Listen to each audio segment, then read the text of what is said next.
You could just say hello, and then I'll say hello, and then, whatever. Hello, I'm Ara. See?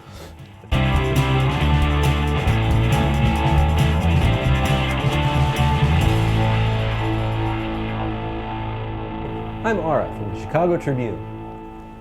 And I'm Andrew, not from the Chicago Tribune. Today we're going to talk about The Irishman. The Irishman sees Robert De Niro and Joe Pesci working again with Martin Scorsese. Sure. They made some pretty landmark gangster movies over the past 30 years or so. And it's our hope today to just really get down and see what went wrong. Okay. What did you think of the movie, Ara? I really like this film. You know, I was a little concerned at first when I started watching it, and that kind of original, I guess, frame story is them going on this road trip to go to a wedding. So I was like, oh God, is this going to be a whole road trip movie? It felt like Gone Fishing 2 to me in the beginning. I was a little concerned. Yeah, no, yeah. But I quickly got into the story. I'm a fan of historical fiction. I like these kind of unsolved mystery type things. Jimmy Hoffa's a very interesting character. Okay. But the movie's not just about Jimmy Hoffa or Frank Sheeran. It's about a lot of things. There are many themes. The theme of growing old and loneliness and alternative histories. So I really enjoyed it. There were some slow moments. There were some scenes that we talked about that, while maybe served some comedic purpose, didn't necessarily need to be in there. They didn't really push the story forward any more than they needed to. Mm-hmm. But again, it's Scorsese. He can do whatever he wants. He can get away with making it a 3.5-hour film, and people are going to watch it. It did feel like a TV show. It was episodic. You could see kind of natural breaks where you would break it up. So I have really no complaints. It was long, but it was not so long where I found myself being bored. I'm actually very interested to rewatch it because I know the path now, and I'd like to kind of pick some scenes apart a little bit more, I guess. All three major players were able to command the screen. De Niro was playing like the strong, silent type. I guess he talks a lot, but he's pretty stoic. Mm-hmm. Al Pacino is doing a little more subdued Pacino overall, but still he's got like those blasts that he bring. I was blown away by Joe Pesci. He was fantastic in a role that he doesn't normally play. The most level-headed person in the entire film. I think I said the gangsters were the most level-headed people in this film. The actor that played Provenza, Pro, as they call him for short. I don't think you watched the full series, but he played Al Capone in Boardwalk Empire. He was in Snatch. Do you remember him? He was. Oh, damn! How old is this guy? Is he like our age? He looks young. Yeah, he looks pretty young. But he was the sidekick. Perfect. Yeah, Tommy. Oh my God, damn! Yeah. So he's been around for a long time. Yeah, I didn't realize that. So he's like the dumb sidekick. Who's He's named after a gun. Yeah. Protection from what? The Germans? Get the big hand cannon. Huge. Yeah. Ray Romano. Oh, I loved him. Coming in here. Oh, I love him. Got a little Bailey's in my throat there. Yeah. I've always loved Ray Romano. I've seen his stand-up and it's actually funny, so I respect Romano as a comedian, but he did a really good job. I mean, I've always thought he was a decent actor, but he really kind of stepped it up as the mob lawyer, the union lawyer. Yeah. I really feel like Scorsese and Pacino and De Niro and Pesci have all defined like the mobster genre. Like when people make a mobster movie, it's like, how do you make it closely related to what they have done before? What do you do with a genre that has been made so many times already? You gotta find ways to make it fresh in a sense.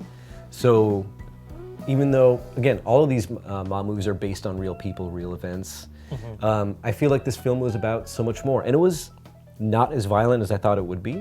I don't think violence is really the point in this movie, though. I mean, again, it's like you said, it's not a mob movie. It's telling the story of this guy who happens to work for the mob, and is talking about his life, whether or not he made the right decisions, the people that he grew up with, the problems with his family.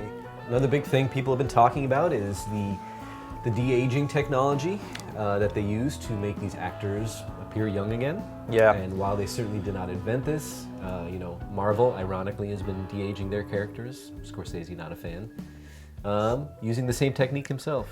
There were times when I first saw young De Niro on the screen driving his truck, I was like, that looks like John Goodman, like 20 years ago. It looked like John Goodman. And then another scene, there was a scene, I don't remember, it was towards the end, but they cut to him in like a darker room, and I was like, now he looks like Robin Williams, like almost exactly. He looked like Robin Williams. So now whether or not that's the technology, or maybe De Niro's face, they have certain similarities that I'm just kind of seeing now with this, but was not perfect. But it looked pretty damn good. But you're right, the whole time you're thinking, well, these guys are in their 70s or 80s, and they just look like they're these old dudes playing these younger guys, along with their physicality. They still had the physicality of older people. I did enjoy the scene. It kind of reminded me of like old school Scorsese movies. Essentially, De Niro is very upset because his daughter was harassed by a shopkeeper. A grocer. He grabs the grocer, punches him a little bit behind the doors, the glass doors, and then essentially throws the grocer's head into the door, breaking all the glass. That was kind of fake. Yeah. That glass looked pretty bad, but yeah. And then kicks him out of the shop, and then just proceeds to stomp him a little bit. While taking breaks to catch his breath. A little bit, but in having this kind of beatdown of this grocer, he moved like an older guy. And then I'm making things up in my mind. I was like, well, maybe he was wounded in the war. Maybe he doesn't have. He kind of walks around very stiff in this movie. Frankenstein. Fortunately, there weren't too many scenes that looked like that. Most of the scenes kind of took a step back from like the physical violence, punching. I think the part that suffered the most is when they were playing middle age, because if Frank was in World War II, he was probably born in the mid-1920s. Yeah. So when we get to the 1960s, then the Kennedy era, he should have been in his early 40s, but he didn't look like he was in his early 40s. He looked like he was 50 or 60 years old. Yeah. So that is, I think, where they struggle the most with the de-aging. Yeah. Finding that kind of like sweet spot of what does 40 look like? I don't know. I could tell you. Yeah. But no one in this room could tell you. No. I did not find that the de-aging process overall was a detriment. I could follow the story. It's not enough to take you out of it. No, I think that they used it as a tool, not as like trying to be flashy, but just as a way of like a storytelling technique.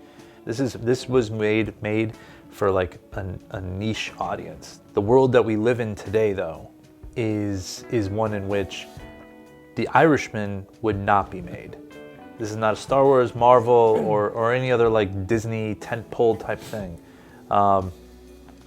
And so I think that Scorsese did a good job of at least moving with the times in a way, because he says, someone wants me to make this movie. I want to make this movie.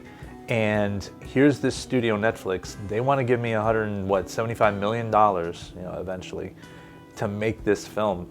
Yeah, I'll do it. It has to be released in the theaters for a month. Great, perfect. I get, to work with these actors. Perfect. He's getting older too. I mean, this is a film, and we talk more about the themes a little bit later. This is a film in which he is given the keys to the kingdom, essentially, and they're like, yeah, go have fun. He's not going to turn that down. If Netflix wants to give him money to make a movie that's 3.5 hours long, yeah, of course he's going to do it. Yeah. And I don't know what kind of interference the studio had with him, if they were like, oh, you can't do that. It certainly seems like he could do whatever he wanted to do. Basically, he can, yeah. So in that respect, it's like good for Netflix for doing something like this. All right, so what is this movie about? Could be a character study of Frank Sheeran, getting old, being a sociopath. I mean, the guy's a sociopath, right? Sure. Comes back from World War II with some PTSD. It wasn't uncommon for a lot of these vets from World War I and World War II to come back and feel kind of like out of place. All they know how to do is kill. So they were soldiers. They became soldiers at the time that the mafia was starting to gain power.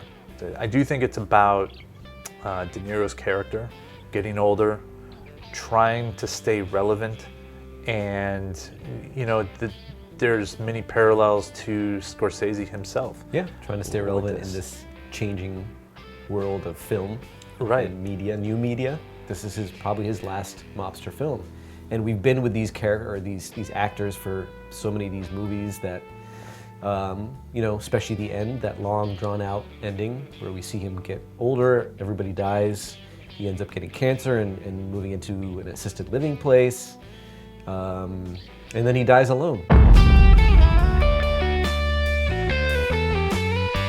How many honey wagons would you give it out of 5?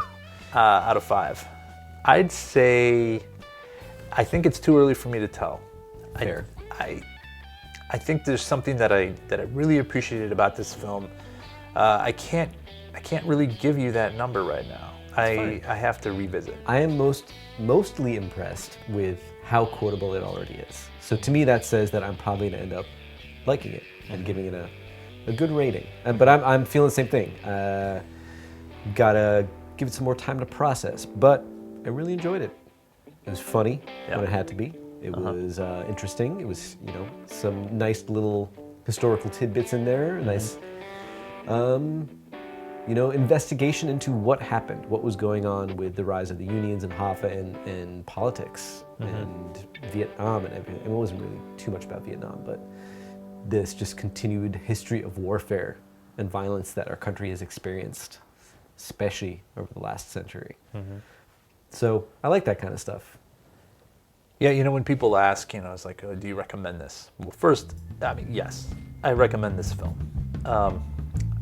I'm going to be hesitant to say who should watch this because I don't care. I don't care. I'm not going to say, like, I recommend this film only to, I just say I recommend the film. So go see it, or don't. Go see it. Sit on your ass. Nobody cares. You don't even have to get out of your chair.